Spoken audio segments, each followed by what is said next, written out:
Okay, welcome into this lesson on unit fractional powers. Okay, it sounds a bit complicated, but you'll see that it's not that bad once we get going. All right. So the first thing you should be able to do, all right, in the next few minutes, is to write down on a bit of paper or somewhere, anywhere really, the first 15 square numbers and the first 5 cube numbers, and then come back when you've done that so we can compare our answers. Okay, welcome back.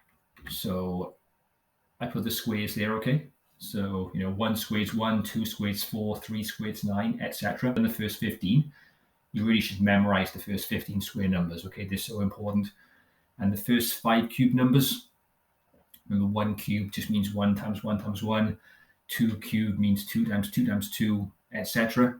But at this level, you should know how to work out squares and cubes. So I haven't gone over that, okay? But you'll need this list for the entire video here, okay? So important. Right then, so let's look at some examples. You may want a calculator at hand here as well, okay? Because it'll help you verify what I'm going to say is true. Like on the calculator, okay? And it looks strange, isn't it? A fractional power. You see, a fraction for a power. Normally our powers are whole numbers, aren't they? All right, or negative numbers, if you've seen in previous videos. But a fractional power, all right, well, put it on the calculator. If you put 4 to the power of a half on the calculator, you get 2 back. And it's a bit misleading because you haven't done half of 4. That's not what's going on. The power of 1/2 is just a nicer way of writing down the square root. So 4 to the power of a half means the square root of 4. And you should know that 2 squared, see, is 4. So that's why the answer is 2. Because the root of 4 is 2. Because 2 squared is 4. Okay, see, 36 to the power of a half just means the square root of 36. And now 6 times 6 is 36. So the answer is 6. This one, 196 to the 1/2 power means root 196. And the root of 196 is 14. You can see, 14 squared is 196. Okay, that's why the answer to this one is just 14. Now, power 1/3 is slightly different. In the olden days, you see, okay, or actually even on some phones at the moment, if you use on your phone the scientific calculator function, the square root key may not look like this. It may actually look like this. Okay, all right. Some phones and some textbooks still use a little 2 here. All right, but square roots are so common that most people omit the 2. Okay, but it might help you understand what's going on here. Okay, so you've got 1/3 here. This doesn't mean the square root. This means the cube root. This denominator here tells you which root to take. Now, the cube root of 8 is 2. And why is this? Well, look back at your cube numbers. What number cubed is 8? Well, it's 2. Okay?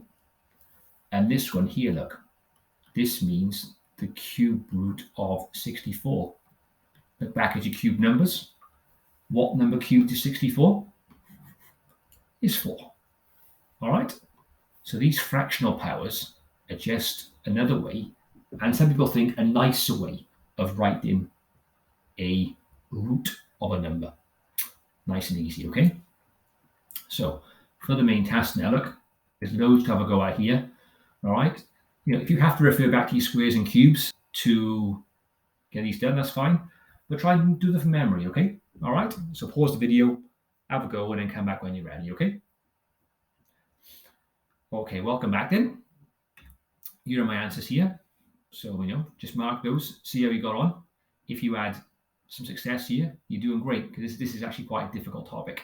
There we go. Mark what you've done, and then, that'll be it, really.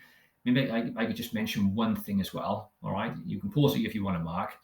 Perhaps if I just insert a blank slide just for a second as well to make sure we're okay with this. Yeah, blank slide here, okay? The only issue, all right, people have with this sometimes is when they write like 25 to the half. Rather than put the power up here clearly, they almost write it like this. Right? Now that's not correct. That's a mixed number. All right. When you are doing these fractional powers, make sure that your powers are clearly up in the air. All right. Even on PowerPoint, see, look, all right, it struggles a bit at times to get the powers right up in the air. All right. So when you do it, when you write things down, try and make it really obvious. All right. So 27, make it really obvious. The power is up in the air. All right. I'll put the answers back there in case you want to keep seeing what you've done so you can mark it. All right. Otherwise, thanks for listening and watching. Stay safe and see you soon. Thanks.